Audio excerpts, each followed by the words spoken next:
সন্ধেবেলা চাউমিন করেছি, চাউমিনটা খাচ্ছি আর এদিকে লেহেঙ্গার ব্লাউজটাও খুলতে বসেছি। একটু টাইট ছিল, মানে ফিটিংসটা বেশি হয়ে গেছিলো, তাই ওটা খুলতে বসেছি। বিয়েবাড়ি কোথাও যাওয়ার আগে আনন্দটা বেশ থাকে, যাব, আনন্দ করব, প্যাকিং করব এগুলো, কিন্তু ঘুরে আসার পরেই মজাটা বোঝা যায়, এত জামা কাপড় ধুতে লাগে।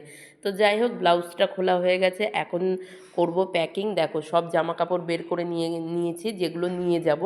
বিয়েবাড়ি মানে এক এক দিন এক একটা জামা পরা, মানে শাড়ি পরা, নিত্য নতুন সাজগোজ শাড়ি। তো যাই হোক, চলো এখন প্যাকিং করে নেবো। তার জন্য ট্রলিটা নিয়ে এসেছি, নিয়ে এসে দেখো এই হচ্ছে ট্রলি। এই ট্রলির মধ্যে নেবো, তবে একটা ট্রলিতে হবে না, একটা ছোট আরেকটা ব্যাগও করতে হবে। পরের দিন সকালে স্নান টান করে রেডি হয়ে নিয়েছি, যেহেতু ট্রেনে যাব তাই আমি একটা চুড়িদার পরে নিয়েছি। আর সেই 23শে জানুয়ারি ছিল সরস্বতী পুজো, তাই ছেলে গেল পাশের বাড়ি পুজো দিতে। আর এই দেখো আরেকটা বিয়েবাড়ি পাড়াতে। আমরাও ট্রলি নিয়ে লাগেজ নিয়ে বেরিয়ে পড়লাম। অনেকটাই রাস্তা যেতে হবে, তাই একটু সকাল সকাল বেরিয়ে পড়লাম।